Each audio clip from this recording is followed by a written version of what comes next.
O título dessa palavra é Imitadores de Cristo. Se quiser baixar só um pouquinho. Imitadores de Cristo. Quando a gente fala de imitar a Cristo, parece algo muito fácil de se fazer. Ótimo. Porém eu vou te provar que não é nem um pouco fácil imitar Cristo na íntegra. Porém, ao mesmo tempo que eu digo para você que não é fácil, eu te dou um alerta que foi o mesmo alerta que eu recebi. Não tem outro jeito para se entrar no céu. Você não tem outra opção, a não ser quando chegar naquele grande dia você se parecer com Cristo.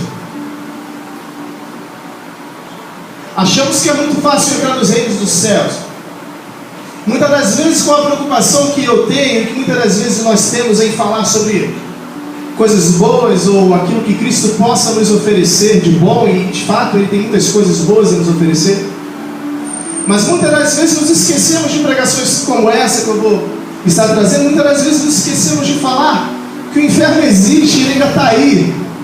Parece que a igreja tem se esquecido do inferno, parece que a igreja tem se esquecido do grande dia, quando Jesus voltar nas nuvens e daquele julgamento do juízo final, onde estaremos face a face com Ele, mas não mais como Jesus, como Cordeiro, mas Ele como juiz. E terá um crivo para se entrar no céu, terá um padrão para se entrar no céu, e não tem outro padrão. Naquele dia não vão se aceitar desculpas, naquele dia não terão mais desculpas, não terá meio termo. Naquele dia não poderemos caminhar mais ou menos, ou seguir mais ou menos, orar mais ou menos, falar mais ou menos, ser exemplos de cristãos mais ou menos. Naquele grande dia teremos que ser na íntegra parecidos com o Cordeiro. E conforme Deus foi me dando essa palavra, eu fui me angustiando e me quebrando e me moendo. Porque eu falei, Senhor, que palavra dura o Senhor tem me dado. E eu queria compartilhar com você, querido, porque eu não quero apanhar sozinho. Eu não quero compartilhar com você porque eu me sinto no nível acima de você, não, muito pelo contrário. Eu apanhei muito e vou apanhar de novo conforme eu for falando. Mas eu quero dividir um pouquinho essa surra com você, pastor Jorge. Mas aprenda uma coisa que eu aprendi enquanto fiz, e eu acho que eu creio que vou continuar aprendendo. O sinal de que a surra dói, o sinal de reconhecer a repreensão do Espírito Santo de Deus, é um bom sinal, porque isso mostra que eu ainda não estou frio, isso mostra que eu ainda não estou distante do caminho. Muito pelo contrário, entender a repreensão me mostra que eu estou caminhando a passos largos para me parecer com Jesus. O grande problema é quando eu não sinto mais nada. Eu estou anestesiado pelo tempo, pelo pecado, e eu não consigo mais ouvir nem mesmo uma repreensão. Então, se nessa noite você for confrontado, querido, eu te parabenizo e fico feliz pela sua vida. E fico feliz também, porque é sinal de que você ainda está aberto, ainda está flexível a ser moldado. Queridos, hoje vivemos um evangelho que, quando eu escuto isso, eu confesso que eu fico preocupado. Mas escutamos de algumas lideranças, de algumas pessoas que vivemos um evangelho de muitas faces. E eu me preocupo com esse evangelho de muitas faces, porque será que alguma dessas faces realmente expressam a face de Cristo? Será que algumas dessas faces desse evangelho que vivemos de fato venham refletir a imagem do Cordeiro Imaculado? Ou eu aceito viver no evangelho de várias faces, de várias crenças, de lideranças com pensamentos mil? Ou eu aceito que o evangelho de Jesus era assim, um dia de um jeito, outro dia de outro dia se comportava de tal maneira, que não é o caso? Ou eu aceito que a igreja precisa refletir de fato sobre um direcionamento exato a seguir? Porque com Jesus não tem meio termo. E quando eu quero falar de uma imagem para a igreja a seguir, quando eu quero falar de um exemplo a seguir, eu me lembro de Paulo. Paulo nos diz como devemos reconhecer o verdadeiro evangelho. Às vezes batemos de porta em porta, rodamos por muitas igrejas, encontramos vários caminhos. Hoje o que mais tem são opções de igreja. E eu confesso para você que é complicado você ver onde se fala a verdade, onde se prega a verdade, mas acima de tudo, onde se segue a verdade. Falar a verdade é muito fácil, seguir é mais complicado. Então, diante de tantas opções, com calça, sem calça, com vestido, com manga comprida, sem manga comprida, gravata, sem gravata, uns que dizem que não precisa mais dizimar, outros que não precisa mais ofertar, outros que não precisam mais se reunir como igreja. Quem está certo, quem está errado? Então eu sei que é confuso. É confuso achar um direcionamento exato. Então eu, quando me preocupei em montar essa palavra, eu falei, Senhor, para onde seguir? Quem deve ser o meu exemplo? Quem deve ser o meu alvo? E quando eu li no livro de Coríntios, Paulo me disse bem claro quem eu devo seguir. Para compreendermos o que Paulo diz, ou o que ele vai nos dizer daqui a pouco, ao abrir a palavra, eu preciso entender primeiro quem Paulo era antes da conversão. Paulo, primeiro que nem esse nome ele tinha, ele se chamava Saulo. E o interessante é que Paulo, Saulo, ele era temido pelos cristãos, ele perseguia os cristãos.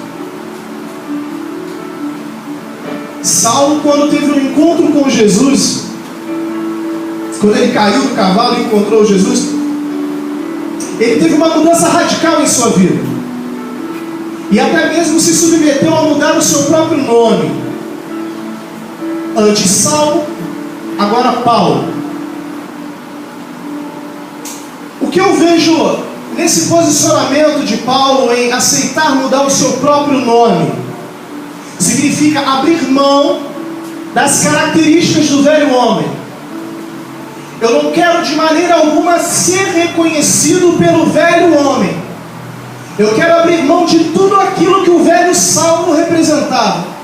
Eu quero abrir mão de tudo aquilo que o antigo homem, sem ter encontrado Jesus, representava. Eu quero o novo de Deus. Eu quero o novo que Jesus possa oferecer. E para isso eu abro mão da minha própria identidade. Eu fico imaginando que as pessoas que passaram a procurar Saulo não encontravam mais.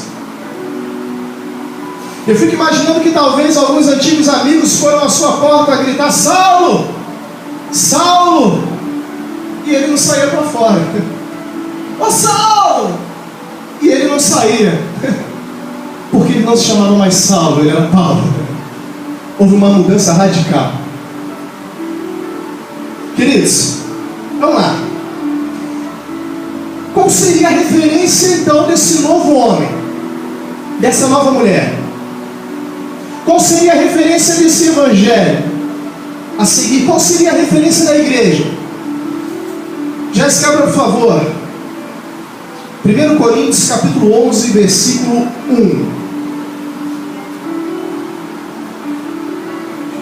Eu tenho que me sujeitar ao novo que Cristo oferece.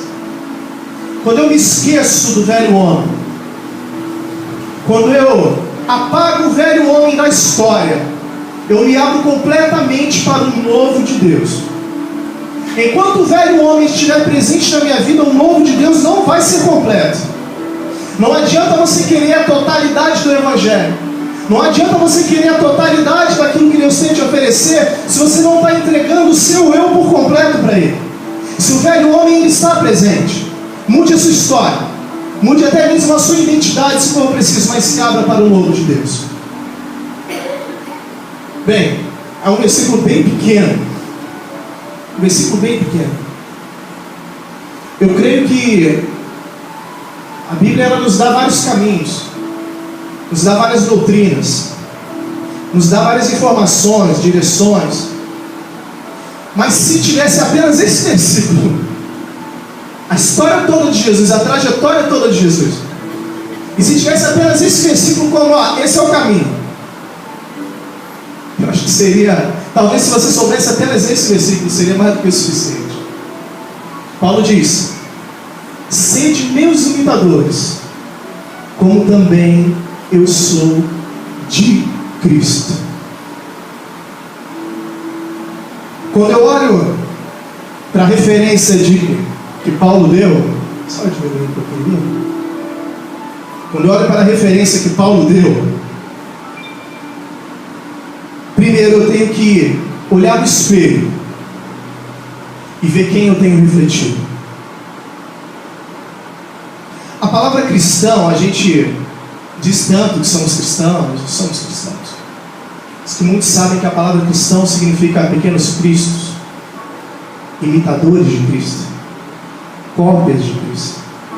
Olha a sua responsabilidade com tal cargo.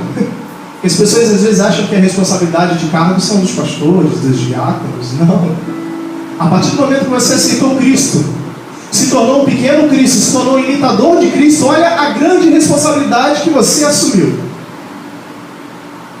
O que eu acho interessante é que, quando Paulo diz, sede meus imitadores, olha que coisa interessante.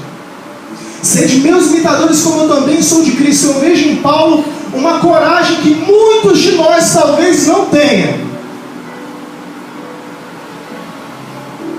Sabe o que é você virar para alguém e falar assim, olha para mim, eu sou a referência, porque eu imito quem é perfeito. Paulo teve coragem e convicção de chamar a responsabilidade para si, não se acovardou. Eu não estou falando mentir. Eu não estou falando dizer, eu me pareço com Cristo, eu sou servo de Deus, eu estou todo domingo na igreja, eu canto, eu oro, eu prego, eu expulso demônios. Não, eu estou falando de fato se parecer com Cristo. E quando Paulo diz, sede meus imitadores, Paulo ele bate no peito e diz, eu me pareço com Cristo. Infelizmente vemos em algumas lideranças, e quando eu digo liderança, não fique tranquilo achando que eu estou falando para pastor, eu estou falando qualquer tipo de liderança. Não é porque às vezes, opa, isso é assim. Não, você é diácono, você é obreiro, você é membro. Você quer uma liderança no seu trabalho, você quer uma liderança na sua casa, você quer uma liderança na sua vizinhança, você quer uma liderança na sua família, você quer uma liderança na sua escola. As pessoas vão olhar para você e vão querer ver Cristo. As pessoas vão olhar para você e vão querer ver o que você anda refletindo. E quando você olha no espelho do Espírito Santo, quem você tem refletido? Você pode bater no peito como Paulo e dizer, olha, me imitem, porque eu sou como Jesus, eu reflito Jesus, eu me pareço com Jesus. Ou você vai usar a desculpa de muitas lideranças que quando caem, usam, olha, não olha para mim não. Essa desculpa é uma desculpa tão feia, né? A pessoa cai, tem que ter a grandeza de reconhecer que caiu, e tem que carregar sobre si também e entender que vão vir as acusações. Mas a primeira coisa que a pessoa fala é, não olha para mim não, hein? Porque eu sou falho, eu sou homem, eu estou sujeito a pecar, eu estou sujeito a errar. Covarde, cara. Porque ou você vive um evangelho verdadeiro e assume que tem que se parecer com Cristo, ou você não pode exercer liderança em lugar nenhum, nem na sua casa. Não é fácil, eu sei que não é fácil, mas esse é o caminho, não tem outro jeito, cara. Naquele grande dia você terá que se parecer com um cordeiro imaculado, senão você não vai entrar nos reinos dos céus. Que eu não quero que você se perca, eu não quero me perder. O inferno é muito ruim, cara. Ele não é digno de ninguém, nem da pessoa que mais te ofendeu. Queridos, eu lembro de há uns anos atrás, não muitos,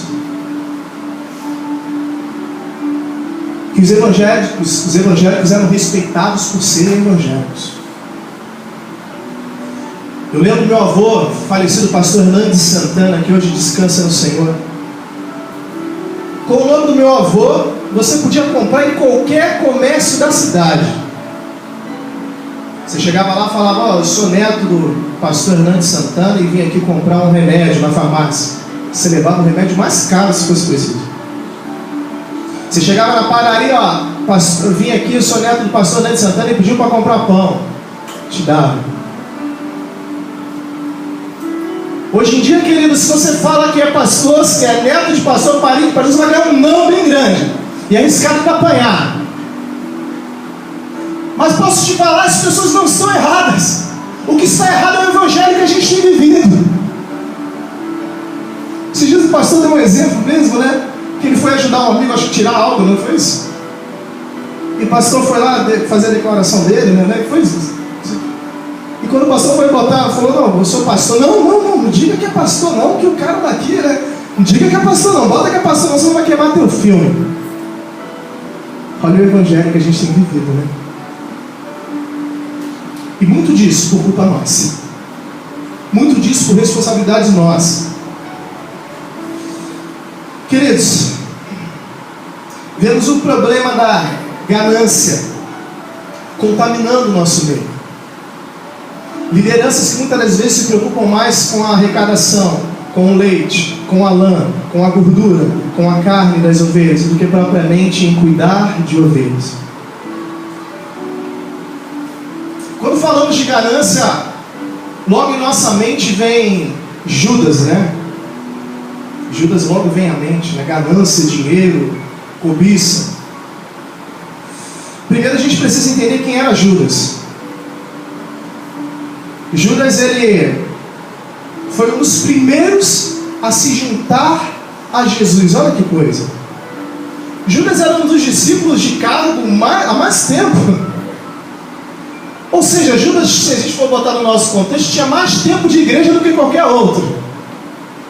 Judas era um dos mais antigos discípulos, um dos primeiros a se juntar com Jesus, a seguir Jesus, a caminhar com Jesus, tá? Quando Jesus escolheu, delegou, foram todos ao mesmo tempo, mas Judas foi um dos primeiros a se juntar a ele. Ou seja, tempo de igreja não diz nem de perto o cristão que você é. Então não vem com esse papo de que, pô, peraí, cara, você vai falar comigo assim? Eu tenho 50 anos de evangelho. Eu tenho. Isso não quer dizer nada. O cara pode aceitar Jesus hoje e ter mais caráter de Cristo do que você. Judas foi o mais antigo a seguir Jesus, né? A segunda coisa que eu descobri sobre Judas é que Judas era o tesoureiro dos apóstolos. Olha que interessante. Judas foi designado para cuidar do dinheiro. Ou seja, Judas não foi iludido com a quantia oferecida. Judas, ele sabia exatamente quanto significava aquelas 30 moedas de prata. Porque quando a gente fala de Judas, a gente pensa que talvez era um carinha que não tinha nenhum contexto, foi enganado, não sabia o que era dinheiro, nunca mexeu com dinheiro, viu 30 moedinhas de prata dele, saiu feliz da vida para entregar a Jesus. Não, muito pelo contrário, se tinha alguém naquele meio que entendia de dinheiro, era Judas Iscariote. Ele traiu Jesus por 30 moedas de prata. Só que tem uma coisa também interessante. Quando Judas traiu Jesus, ele não traiu propriamente sabendo que Jesus seria crucificado. Porque os sacerdotes que fizeram a cabeça de Judas falaram para ele, não, a gente só vai prender ele durante a Páscoa e depois a gente solta. Então Judas pensou assim, poxa, claro que eu posso ganhar um dinheiro, não vou fazer tão mal a Jesus, ele só vai ficar preso durante uns diazinhos e depois ele vai ser solto. Quantas vezes olhamos no espelho e vemos esse Judas refletido em nós? Isso não vai fazer tão mal. Isso não vai afetar tanto a igreja. Isso não vai ferir tanto meu irmão. Então se eu vou ganhar uma vantagem, por que não? Eu fico imaginando que Judas, ele traiu Jesus por 30 moedas de prata. Eu dei uma pesquisada, fiquei sem internet essa semana, tinha que pesquisar pela internet do celular e é uma benção, né? 30 moedas de prata nos dias de hoje, eu encontrei dois valores, mas o que mais bateu foi 50 mil reais nos dias de hoje. E outra deu 16.500. 30 moedas de prata era o valor que se pagava por um escravo. Jesus foi vendido exatamente pelo mesmo valor que se pagava para ter um escravo naquela época. Então 50 mil, vamos botar aí 50 mil reais. Era um dinheiro que não mudaria a vida de Judas radicalmente. Não era um dinheiro que resolveria a vida de Judas para sempre. No máximo ele compraria um pouquinho de terra para ele, iria plantar, semear, mas não era um dinheiro que mudaria, não era um dinheiro que encheria tanto os olhos de Judas Iscariotes a ponto disso. Então o fato dele conhecer sobre dinheiro não tira dele essa responsabilidade de saber que o dinheiro não era tão grande. Porém, quando apontamos Judas, quando acusamos Judas, Judas é conhecido como o maior traidor da história. Existem pessoas que malham Judas, chutam Judas, batem, fazem um boneco do Judas e esfarrapeiam Judas e arrastam Judas pela cidade. Mas eu fico imaginando se Judas talvez tivesse a oportunidade de se defender. Não é se defender, ter razão pelo que fez, mas a palavra correta talvez seria se Judas tivesse a oportunidade de confrontar muitos de nós. Você está me chamando de traidor porque eu aceitei 50 mil reais, né? Mas e aquele gato na luz que você fez para economizar 30? Você acha que você não traiu Jesus? E aquele guarda que você subornou, que você deu 50 para ele não te multar porque a sua multa é de 120 reais? Eu traí por 50 mil. Você traiu por muito menos. Então talvez quando eu me deparo com esse tipo de confrontamento, talvez eu olhe no espelho e veja que eu posso me parecer muito mais com Judas do que com Jesus. Olha que coisa. Olha a face, infelizmente a face de uma boa parte da igreja, que uma boa parte de nós tem refletido. Judas Iscariotes. Bem, cada pequeno calote, cada pequena volta, cada pequena vantagem ilícita me aproxima mais e mais de olhar no espelho e ver Judas Iscariotes refletido. Mas eu digo que eu sou cristão. Naquela época em que Jesus foi crucificado,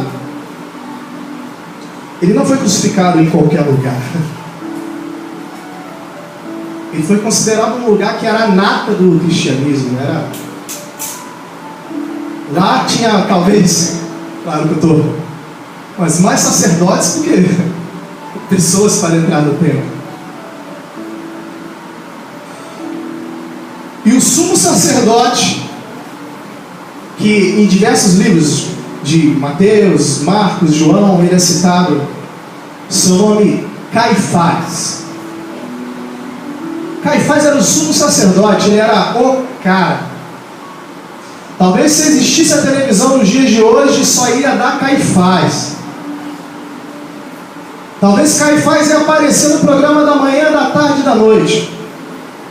Talvez toda entrevista que fosse dada para debater o cristianismo, lá estaria Caifás. E Caifás foi simplesmente o cara que arquitetou a crucificação de Cristo. Bem, você pode falar assim: Caifás, seu miserável, né? Caifás não vale nada. Mas quantas das vezes temos comportamentos tão parecidos quanto os de Caifás? E eu vou te mostrar como. Um dos traços de personalidade mais visíveis de Caifás era a total falta de sensibilidade com as coisas de Deus. O grande problema de ter um cargo, ou de exercer uma liderança, ou de se posicionar como tal, é que às vezes eu corro um sério risco da prepotência subir tanto a minha cabeça, que eu não ouço mais ninguém abaixo de mim. Eu não escuto mais nenhum tipo de confrontamento, eu não aceito isso. Porque quem é você para vir falar comigo? Quem é esse filho de carpinteiro que está se declarando, autodeclarando filho de Deus? Quem é esse filho de carpinteiro para entrar no tabernáculo, entrar no templo e quebrar tudo? Quem é esse filho de carpinteiro que se declara o filho de Deus, que faz curas e milagres e diz que nós estamos errados? E foi com essa prerrogativa que Caifás levou Jesus a ser crucificado.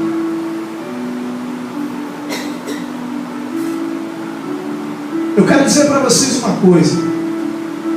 Isso não é propaganda da nossa igreja não, porque eu fico feliz em saber que existem outras também assim, porque senão esse mundo estaria perdido. Mas eu louvo a Deus pelas minhas lideranças. Eu sou membro daqui, não sou obreiro, não sou diácono, muito menos pastor. Eu sou membro.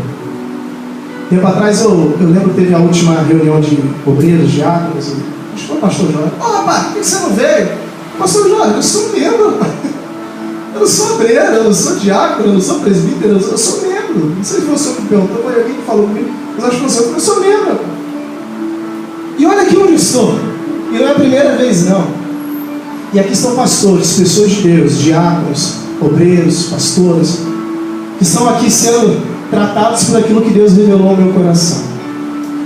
Isso é se parecer com Cristo. Mas existem lugares onde Caifás preside, onde se um obreiro, ou se um membro, ou se alguém se levanta para, às vezes não é nem confrontar, mas dar um conselho, olha, vamos por aqui, opa, quem você pensa que é o filho de carpinteiro? E logo trata de crucificar. Eu lembro de um camarada que, ao ser confrontado por uma outra grande liderança, só que debaixo um pouco da hierarquia dele, talvez 0,5, virou para essa pessoa e falou assim: a gente tem que dar um jeito que isso aqui está pequeno demais para a gente. E fez o favor de sumir com aquela liderança de perto dele. Se ele pudesse crucificar, ele teria crucificado. Caifás. Então, movido pela ganância, pela cobiça, pelo medo de perder os seus seguidores para aquele filho de um carpinteiro, Caifás leva Jesus para ser julgado entre os sacerdotes, entre os sábios intelectuais da época. E num roupante de, que nem acho que quem é um ator bom? É Antônio Fagundes, não é verdade? Um roupante que nem o Antônio Fagundes poderia teatralizar de uma maneira tão perfeita. Ele rasga as suas vestes como sinal de indignação por Jesus se declarar o Filho de Deus. Pose de homem de Deus, cargo de homem de Deus, responsabilidade de homem de Deus, mas caráter de um porco. E o que eu acho mais interessante olhando isso é que estava tudo premeditado por ele. Desconfie de quem tem muita pompa ou de quem, desculpa a expressão, arrota a santidade. Eu tenho medo dessas pessoas.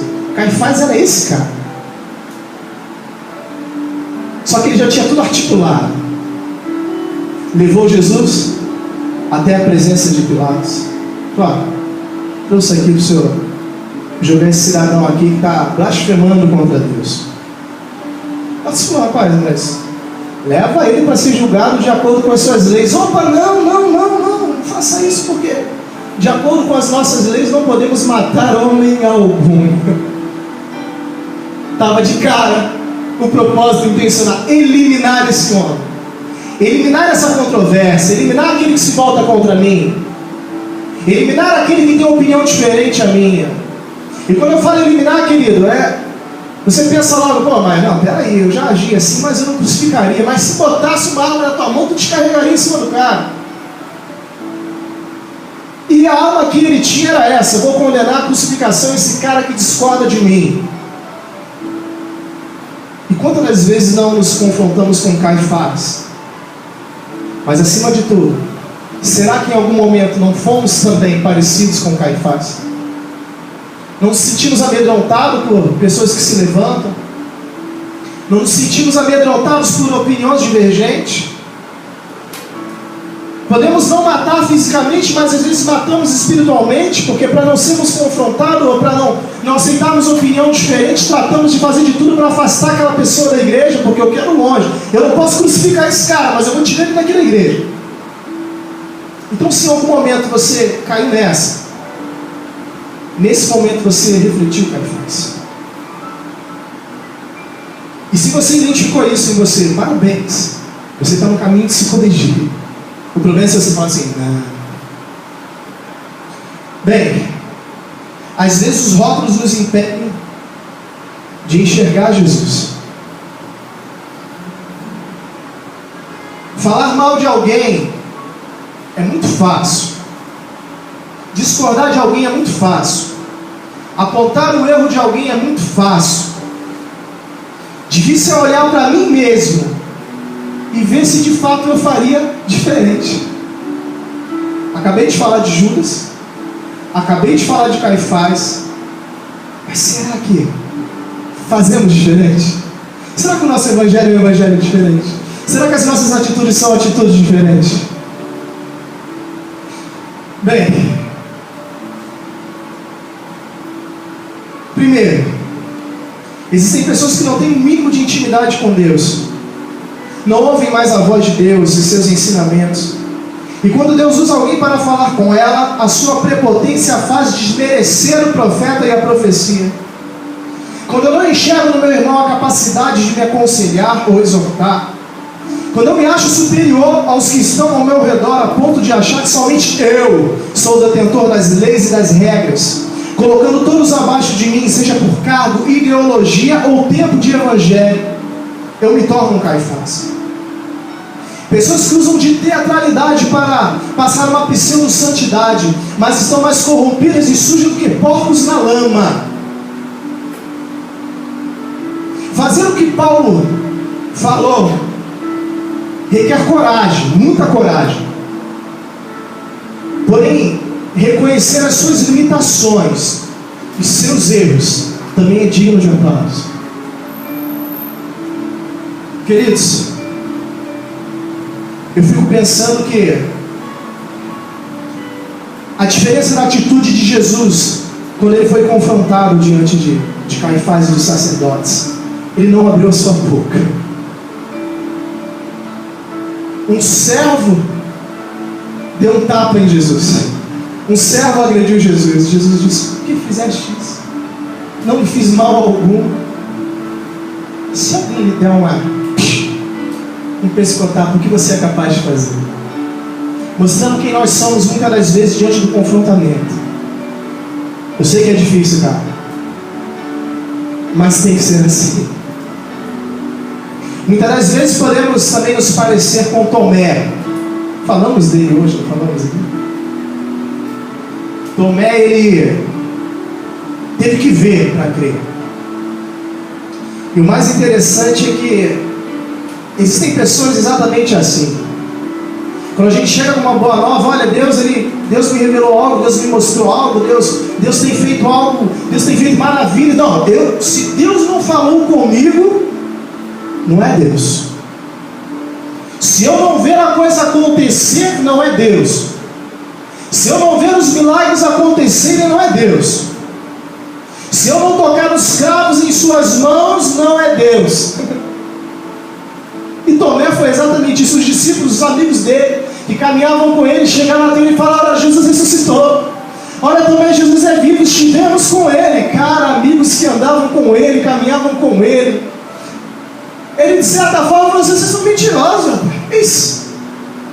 Como é que Jesus pode ressuscitar?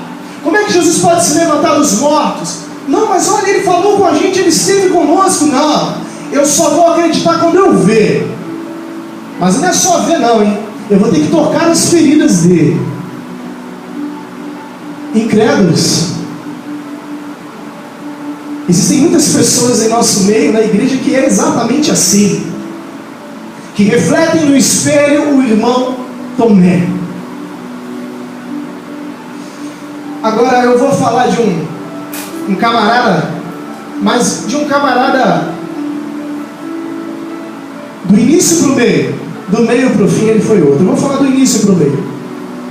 Esse camarada, ele talvez represente a maior parte do nosso povo.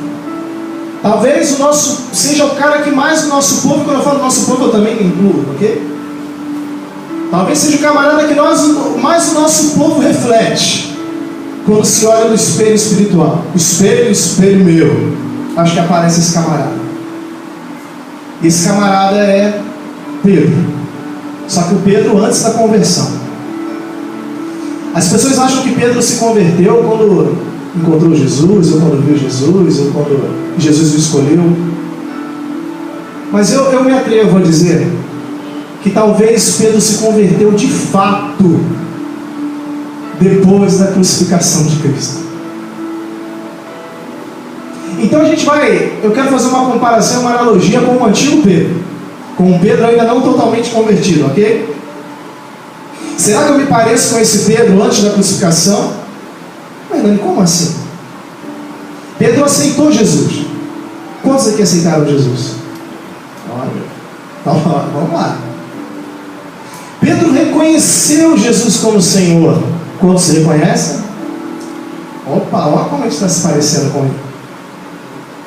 O grande problema é que Pedro não mudou. O velho Pedro vinha à tona sempre que ele era testado. Toda vez que Pedro era confrontado, quem vinha à tona era o Simão. O Simão era revelado.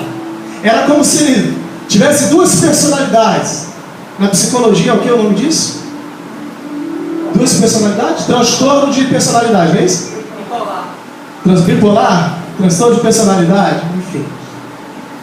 Então, Pedro, claro, não sofria disso, senão estaria aqui fazendo um tratamento psicológico em Pedro. Mas, toda vez que Pedro era testado, era provado, o Simão vinha à tona. E quantas das vezes não ocorre isso comigo e com você?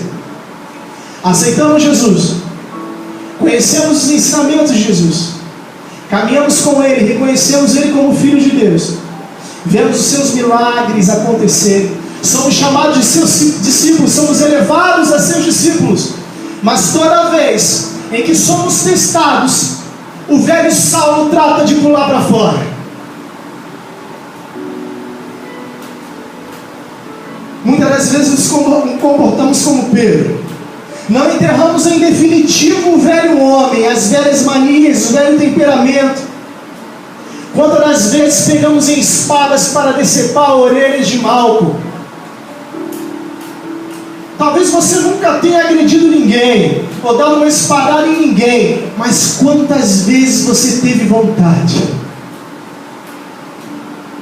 O pecado não está só no agir, mas está no pensar e na vontade.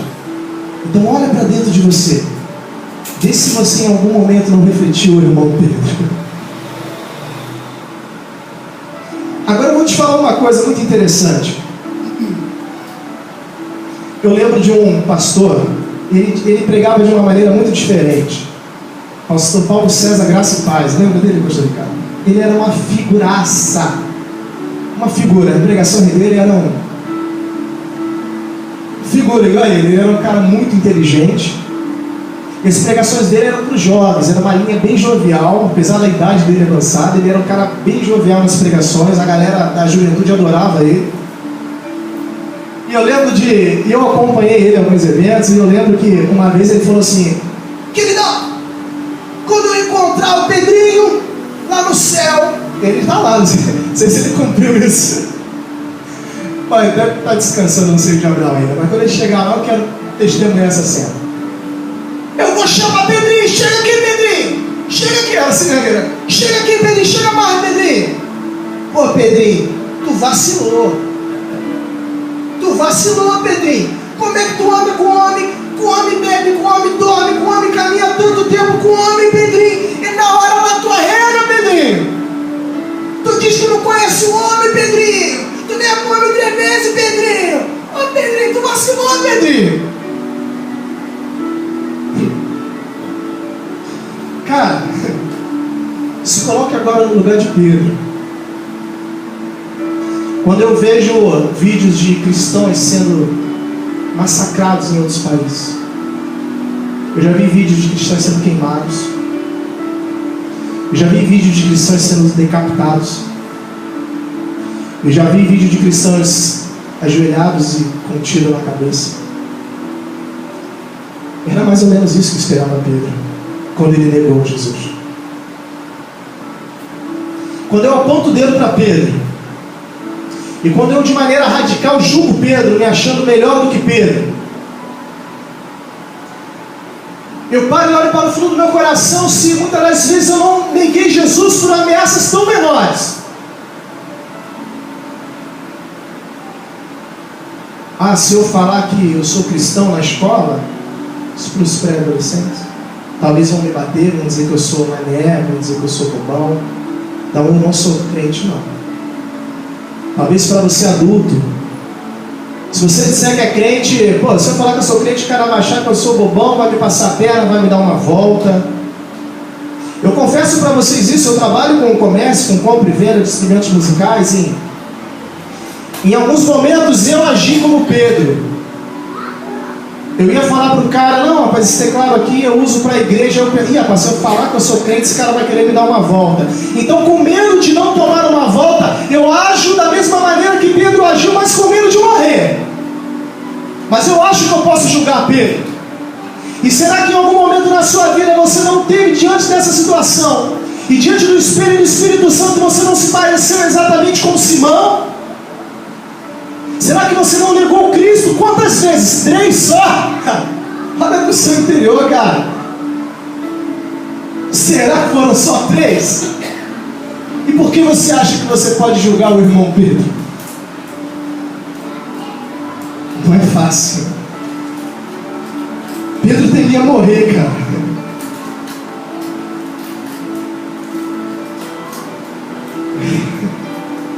Uma pessoa que critica alguém, mas comete o mesmo erro, é digno de todo repúdio.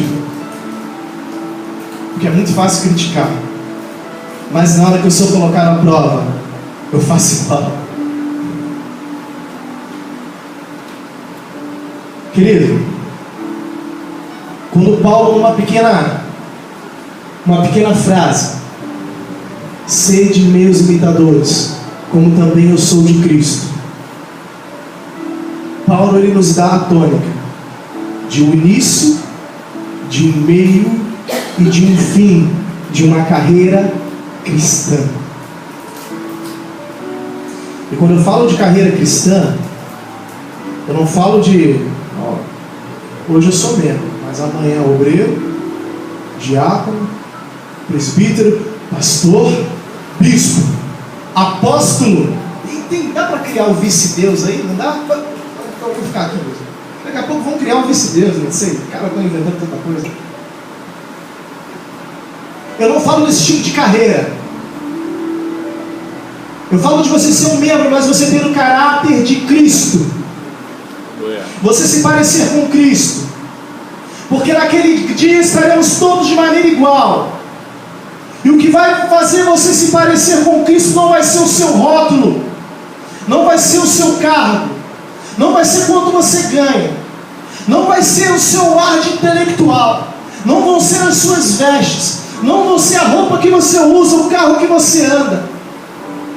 O que vai fazer você naquele grande dia entrar ou não no céu vai ser apenas aquilo dali, se você se parece com Cristo ou não. E quando eu falo se parecer com Cristo, eu não falo esteticamente. Eu sou branco, se Jesus for chegar lá, Jesus parecer com o Anderson aí, imagina, né? Ih, Jesus é igual o Anderson aí. Estou lascado. Então não vou entrar porque eu não me pareço com ele. E se Jesus for aquele Jesus do cinema, dos olhos azuis, cabelo bonito, tal, vento, tal. E aí? Talvez, sei lá, acho que não me parece nada com ele. Se Jesus for alto, eu for baixo. Se Jesus for baixo, eu for alto. Quando eu falo de se parecer com Jesus, eu não falo de se parecer esteticamente, eu falo de se parecer no caráter. No céu não entra Frankenstein. Existem pessoas que querem se parecer com Cristo só em alguns contextos. Então tá bom, eu vou ter a cabeça parecida com a de Cristo, mas o braço com a de Caifás, os pés parecidos com o de Pedro e Saulo. Eu vou ter o tronco parecido com o de Tomé. Crente Frankenstein não vai entrar no céu. Eu tenho que me parecer na totalidade. Chega de ver o evangelho mais ou menos. Chega de parecer ser cristão. Chega de parecer, olha, de longe você até que lembra ele. Não, você tem que lembrá-lo de perto. As pessoas têm que olhar para você e reconhecer Cristo na totalidade. Eu tenho que refletir Cristo. Eu tenho que exalar o perfume de Cristo. Eu tenho que agir como Cristo agiria em todas as situações em que eu for confrontado. Não há outro caminho. Temos que ser semelhante a Ele. Temos que lembrar Ele. Assim como uma família carrega os seus traços mais marcantes. Não é assim? Geralmente, se a família tem um nariz muito grande, geralmente todos que vêm têm a cor da pele, a altura. Geralmente família de gente muito alta, os netos vão ser altos, os filhos vão ser altos. Eu preciso me parecer com Cristo em todos os traços. Querido, eu sei que não é fácil, é difícil, mas eu não quero que você corra o risco de chegar naquele grande dia e não se parecer com Ele. Olha o que está reservado para aqueles que não refletem Cristo. Mateus 7, capítulo 7, versículo 23. Mateus 7, 23. Às vezes você pode ter 50 anos de evangelho, pode ter rótulos, cargos, pode falar bem, pregar bem, cantar bem, orar bem, mas corre o sério risco se você não se parecer com Cristo. Já aconteceu isso. Então lhes direi abertamente: nunca vos conheci. Apartai-vos de mim, vós que praticais a iniquidade. Eu não te conheço. Você não se parece comigo. Você não tem as mesmas atitudes que eu teria. Você não pregou o mesmo evangelho que eu preguei.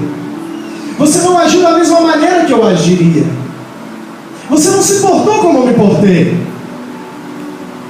Em Lucas 13, 27, e ele vos responderá, é mesmo, só que uma outra linguagem, o livro de Lucas. E ele vos responderá: digo-vos que não sei de onde vós sois.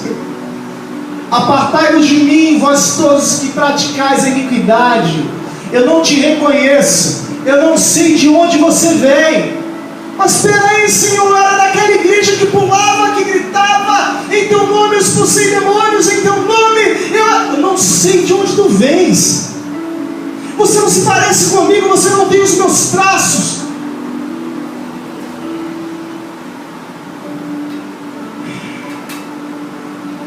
Em Mateus, quando a gente começa, abre aí, Jéssica, por favor, Mateus capítulo 11, versículo 12. Quando a gente começa a entender e raciocinar o caminho que é entrar nos reinos dos céus, a gente começa a entender esse versículo aqui.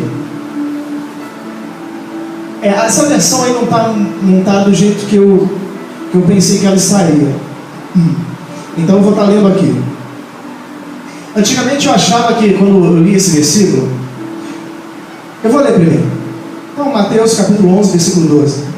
Desde os dias de João Batista até agora, o reino dos céus é tomado à força, e os que usam de força se apoderam dele. Eu, quando era criança, eu ficava pensando: como é essa história do reino dos céus ser tomado à força? Será que vai ser igual o trem no horário de pico, sabe? Abre a porta, você está em. Será que é mais ou menos assim que vai acontecer? Né? O pessoal diz que é Pedro que tem a chave do céu, né? Será que o pessoal vai sair entrando? Será que vai ser um empurra-empurra? Eu pensava assim quando eu era criança. Mas quando eu me confronto com uma palavra dessa, eu começo a entender que a maior força que eu devo usar é contra mim mesmo. O tomar a força tem dois simbolismos bem claros. Um é ganhar o reino à força, é evangelizar, guerrear pelo evangelho, mas na maneira bruta. Sabe quem era João Batista? Não se calava por nada, abria a boca e pregava: vai ser preso, vai ser condenado. Ele não estava nem aí, ele falava de Jesus, ele encarava, ele ia para cima até ser preso e decapitado. Mas foi na marra, foi na força. Com ele não tinha essa não. Então tem esse lado. evangelístico, de meter as caras, de fazer, de lutar, de guerrear pelo evangelho, de correr atrás de almas, de ter força para isso. Mas aí também eu me deparo com o outro lado. Eu tenho que ser forte contra mim mesmo, contra aquilo que eu reflito ou não no espelho. As lutas são contra mim. Quando a palavra de Deus nos diz: a nossa luta não é contra a carne nem contra o sangue, mas contra os principados, dominadores do mal, eu começo a entender o quão essa luta é árdua. Eu não luto contra o meu irmão, eu não pelejo contra quem me ofende, eu não pelejo contra quem me dá uma volta, ou contra quem me agride, ou contra quem fala mal de mim. No final das contas, essa luta vai ser contra mim mesmo, porque quem vai fazer eu entrar ou não no céu vai ser aquilo que eu tenho representado como cristão. Queridos, 1 Coríntios capítulo 1, versículo 10, eu vou ler para a gente tentar ser mais rápido. Rogo-vos, porém, irmãos, pelo nome de nosso Senhor Jesus Cristo, que digais todos uma mesma coisa, e que não haja entre vós dissensões, antes sejais unidos em um mesmo pensamento e em um mesmo parecer. Temos que nos parecer. Esse versículo eu esqueci de falar. Estamos parecidos.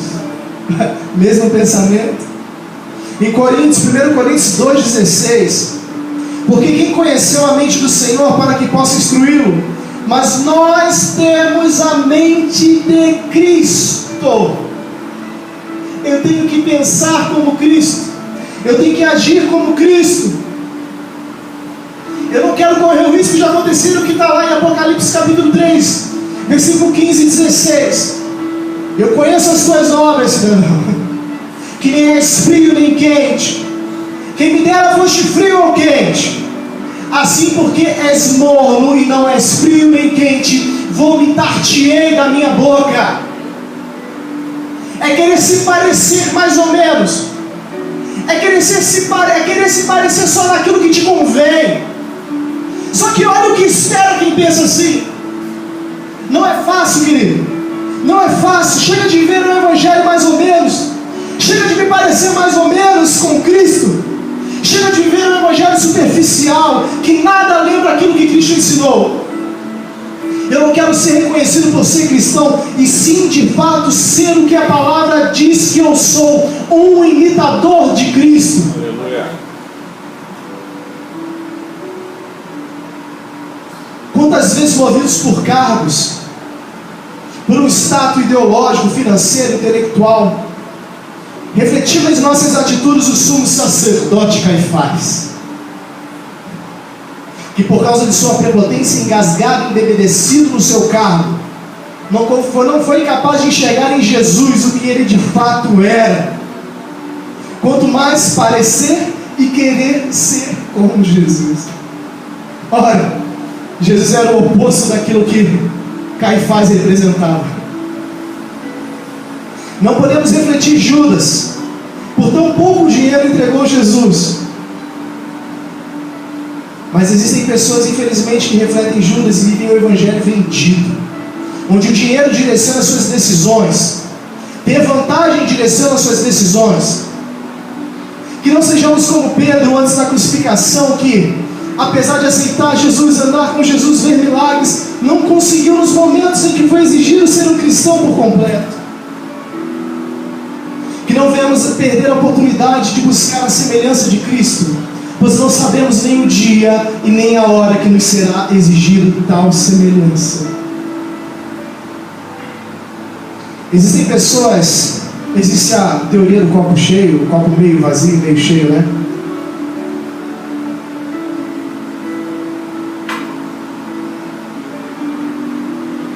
Ser cristão pela metade, se parecer com Jesus pela metade, é muito fácil. Fácil. Eu vou escolher aquilo que me convém. Difícil é ser ele por completo. Como assim? Não, pera aí, eu ter a oportunidade de pregar é muito bom, poxa. Estou aqui, todo mundo está me vendo. Vai vir do YouTube. Estou aqui. Tinha um gibi que era um bonequinho que aparecia, alô mamãe. É muito fácil aparecer, querer cantar, querer falar. Isso é um copo, é metade do copo. É muito bom viver esse evangelho onde eu estou no meio da multidão e lá na minha igreja os milagres acontecem, lá o aleijado anda, o cego enxerga. É muito bom ser esse tipo de crente, fazer parte desse contexto. É muito bom fazer parte de uma igreja onde eu tenho pastores que são referências de caráter de Deus, de pessoas de Deus. Então eu me sinto satisfeito por ter isso. Mas eu não olho e não busco para que eu seja assim também. É muito fácil desfrutar das bênçãos de ser cristão, é moda ser evangélico. Teve alguns anos atrás aí, uma onda que vários atores se declaravam evangélicos. Não sei se vocês lembram disso, né? Vários atores, não, eu sou evangélico, agora estão começando a ficar quietos porque estão se sentindo envergonhados, eu acho. E isso é viver o evangelho na metade boa para cima. Agora, quando eu lembro que ser cristão na totalidade é também carregar a minha cruz, aí eu, opa, peraí, sério? É tomar um tapa e não retribuir. Não, mas peraí, o cara me agrediu. É tomar uma cusparada e retribuir com amor. Quando eu lembro que ser cristão é levar a culpa por erros que eu não cometi e me calar. Quando eu lembro que ser cristão pela totalidade é não retribuir o mal com o mal. Quando eu me lembro que ser cristão pela totalidade é fazer o bem, mesmo que faça o mal contra mim, é a outra metade difícil de se fazer. Porém, quando chegar naquele grande dia, é a totalidade de Cristo que você vai ter que apresentar. Existe uma grande diferença em querer bênção e querer ser bênção. Melhor é dar do que receber. Mas é muito mais fácil receber. Querer bênção é algo muito vantajoso. Estar onde Jesus está, receber milagres, curas, isso todos querem. Agora, querer ser bênção é diferente. É um processo complicado. É dolorido. É ser ofendido e não retribuir. É ser roubado e dar um exemplo de retidão. É ser açoitado e dar perdão. É ser cuspido e dar amor. É ser traído e dar a vida pelo traidor. Dá trabalho se parecer com Jesus. Nessa noite você tem a chance de querer ser bênção ou de querer as bênçãos. Querer se parecer com Jesus ou com um outro qualquer. Ser representante de Jesus na terra ou apenas um seguidor dessa representatividade. Ser mais um na multidão ou arrastar uma multidão fazendo a diferença. Hoje nos foi colocado um espelho do Espírito Santo diante de cada um de nós, para que vejamos de fato o que temos refletido. Em que momento temos refletido de fato Jesus? E se em alguns momentos da nossa vida refletimos Caifás, refletimos Simão, refletimos Tomé, refletimos Judas, e que Deus venha quebrantar o nosso coração, mas que acima de tudo Ele venha tirar todo embaçamento que impede a gente de olhar nesse espelho espiritual. Porque quando eu olho no espelho e eu vejo que ainda há falhas, ainda há coisas a serem corrigidas em mim, eu caminho a passos largos para me parecer com Jesus, porque eu digo que eu preciso mudar, eu preciso melhorar. Então nessa noite eu declaro aqui perante a igreja, eu preciso melhorar. Eu quero me parecer com Jesus. Confesso para vocês que em muitos momentos eu passei longe disso. Mas quando eu olho Paulo assumir essa responsabilidade, sei de meus imitadores, assim como eu sou de Cristo, eu quero ser digno de dizer isso, mas não é para me engrandecer. Eu quero ter a capacidade de um dia virar para cada um de vocês e falar: olha, pode me imitar, porque eu sou uma conduta de caráter de Cristo. Eu me pareço com Cristo, mas eu não quero falar isso da boca para fora, eu quero de fato ser isso, e não para me engrandecer. Quando você for numa liderança, se pareça com Cristo, mas não para se exaltar ou se colocar de forma soberba acima dos outros, mas que você também possa olhar para os seus liderados e falar: olha, se pareça comigo, me imite, sede meus imitadores.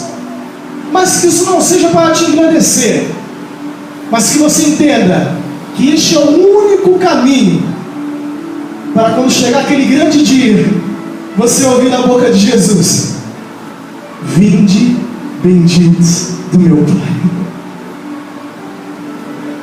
Eu te conheço, eu conheço as tuas obras, você se parece comigo, você tem os meus traços, você é semelhante a mim.